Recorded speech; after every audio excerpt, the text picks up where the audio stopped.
Alright, hey guys. This is another game of Vanguard that I played not too long ago. It is quite clearly, as you can see, against what a terrible thing, against Overlord the End player. It's Dauntless DotE, and I'm playing Revengers, which is probably one of my three favourite decks of the format right now. The others being Eradicator and also that crazy diamond deck that I've already highlighted. Uh, I just think this particular game is a very, very good showing of how the Revenger deck works. Looking at his hand now, it's really bad. I didn't realize quite how bad it was at the time.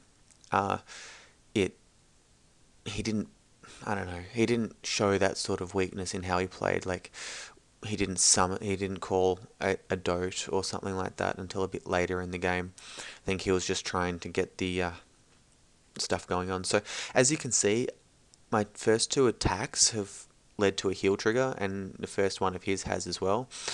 Realistically here, I would have played the DotE because there's no way in my position I would have guarded that.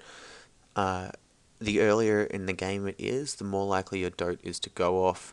I know that he was trying to get the Doreen off the board because it combos so well with Blasted Arc, but since I don't have any damage, realistically the stronger play is certainly just to go straight into the DotE, although I don't think he quite knows how Dauntless and DotE work together, as you'll see later on in the game. And it also means that obviously he's got a very, very bad, boost there. So if anything, he probably should have put the Draco Kid into the Soul so he could have called out a bar if he wasn't going to do the DotE stuff. Because his Vanguard column right now is really, really bad.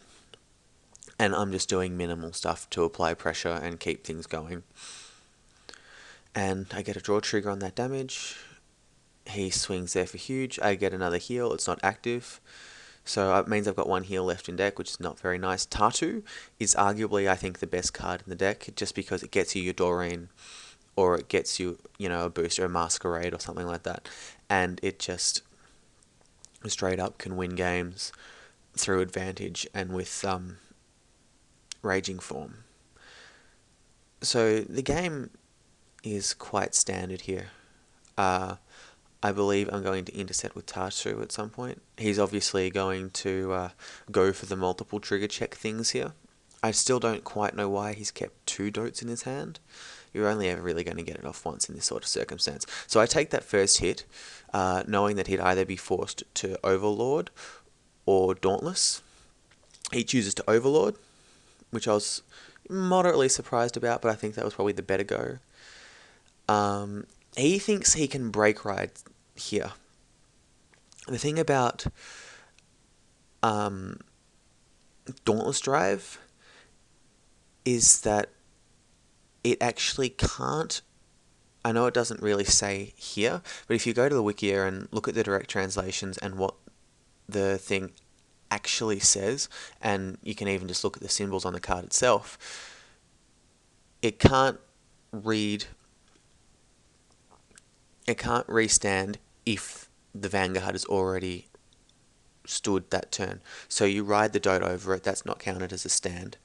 Because it has to be that one Vanguard. So you ride the DotE, that's not counted as a stand, you attack. If you use the DotE, though, I get my fourth heal there, but again, like the third one, it was useless. If you use the DotE, you can't use the Dauntless. So you have to go Dauntless and then DotE, which he didn't realise at the time. So he's going to try and get the DotE off again, but it's a 10 for 2. So this is the story of this game, really, is that the Vanguard's just insanely easy to block. And then he swings at Tatu, so I can't do stuff. But that just means that I can, put Blasted Arc Revenger on the board, unflip using Doran, and then kill the Bellicosity to eliminate an Interceptor. And it means I'm very much set up for Raging Form next turn. But he decides just basically to quit out because he realizes that he'd have to triple null and then he'd have nothing for the turns after that. So that was basically that game. General thoughts are that he didn't open very well, but he could have made something of it quite easily if he'd ridden the DotE early on, because at that stage in the game, it's unlikely that the average player is going to guard that, especially if he has something bigger than this guy. So realistically, what he should have done, given his hand, is moved this off to the side so that he could search if he wanted, or as soon as he drew something, with more than 5k, because everything in my deck is 11, and that's pretty common knowledge, except for that one promo that sometimes gets played, but probably shouldn't. And he can stick a bigger booster behind his Vanguard, which would have made my life a lot more difficult, because I would have realistically taken that first DotE hit. He would have gotten the double twin drive early on, which would have really helped with his early game pressure. And while I don't think it would have made much difference in the eventual outcome, I certainly would have had to have done limit breaky type things, which is, what would have won me the game probably the next turn, because he would have had to burn all his knolls there. But yes, that is how Revengers work.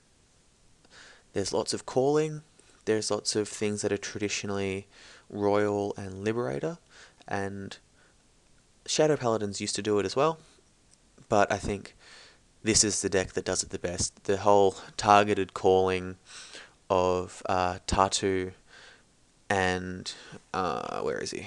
No, I can't bring him up.